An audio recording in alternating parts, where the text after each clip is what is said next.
అరటి రైతులు అల్లాడిపోతున్నారు. గోదావరి జిల్లాలో పరిస్థితి ఘోరంగా ఉంది. రావులపాలెం మార్కెట్లో గెల 20 రూపాయలకు ఇస్తామన్నా కొనేవాళ్లు లేరు. కొళ్లబెట్టడం ఎందుకని అడిగిన వాళ్లకు ఉచితంగా కూడా ఇచ్చేస్తున్నారు రైతులు. ఇప్పటికీ పెద్ద సంఖ్యలో గెలలను చెత్తకుప్పలో పడేయాల్సి వస్తోంది. బయటి మార్కెట్లలో డజన్ 40 రూపాయలు పలుకుతుంటే అక్కడ మాత్రం ఎందుకంత దారుణమైన పరిస్థితి ఉంది? దీనిపై రైతులు ఏమంటున్నారు?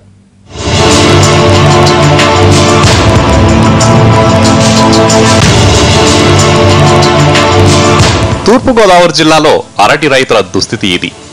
నిన్నటిదాకా తోటలో సరుకు తోటలోనో లేదంటే రావులపాలెం మార్కెట్లోనో అమ్ముకున్న రైతులు ఇప్పుడు ఇలా రోడ్డున పడ్డారు.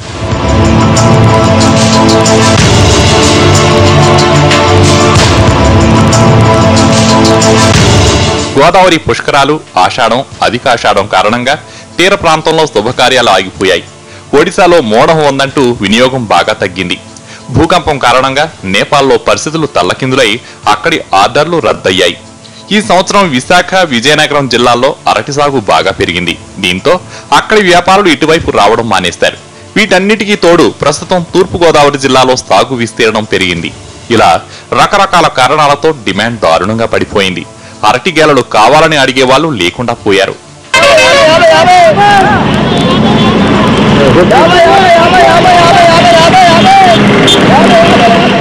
డిమాండ్ పూర్తిగా పడిపోవడంతో రావులపాలెం మార్కెట్లో ఎటు చూసినా గెలలు మగ్గిపోతూ కనిపిస్తున్నాయి. గడిచిన 15 ఏళ్లలో ఎప్పుడూ ఇంత దారుణమైన పరిస్థితిని చూడలేదంటున్నారు రైతులు. ఎకరానికి ₹1,00,000 పెట్టుబడి పెడితే ఇప్పుడు 30,000 కూడా వచ్చే పరిస్థితి లేదంటున్నారు. ఎటు వచ్చి ఏంటి ఎందుచేత ఈ పాటు అనిపిస్తే కనుకండి ఎక్కడికెక్కడ పుష్కలంగా పంటలు పుష్కలంగా ఉన్నాయి. గాలి లేవండి, వాతావరణం అనుకూలించింది. దాని దగ్గర లగ్గాలు లేవండి. రైతులు మాత్రం ఇక్కడ ఈ కోస్తా జిల్లాలో అరటి తోటలు పండించిన రైతులు మొక్క చూడక్కర్లేదండి. రైతులు ఏ విధమైన కూడా లాసులు ఎకరానికి ₹1,50,000 ఈ పెట్టుబడి ఇవాళ 25,000, 20,000 రూపాయలు కూడా రాని పరిస్థితి ఉందండి. ఇక్కడ తోట నుంచి గెలలను మార్కెట్ కు తీసుకురావడానికి రవాణా ఖర్చులు కూడా రావడం లేదని వాపోతున్నారు చాలా మంది రైతులు. ఈ ఖర్చు కూడా ఎందుకు అనుకుంటూ తోటల్లోనే పడేస్తున్నామంటున్నారు. మనకి అతికి మాసం వచ్చిన వాళ్ళండి, ఆషాఢం వచ్చింది కదండి, అందుకే గెల అమ్ముతులేదండి. అసలు రైతులు పాపం తెచ్చి గోళ కింద ఉన్నారు.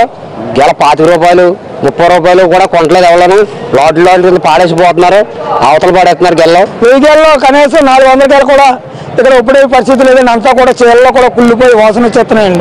ఇక్కడ కోసుకొస్తుంటే ఇక్కడ కూడా ఇదే పరిస్థితి అండి. ఇక్కడ కూడా కొని నాదులు లేక కళ్ళంట నీళ్ళతో ఎవడు పడితే ఆడు ఏడుతూనే ఉంటున్నారండి. ఈ పరిస్థితుల్లో తాము గట్టెక్కే అవకాశం కనిపించడం లేదంటున్నారు గోదావరి అరటి రైతులు. ప్రభుత్వం వాణిజ్య పంటలకు కూడా రుణమాఫీ వర్తింప చేయాలని కోరుతున్నారు.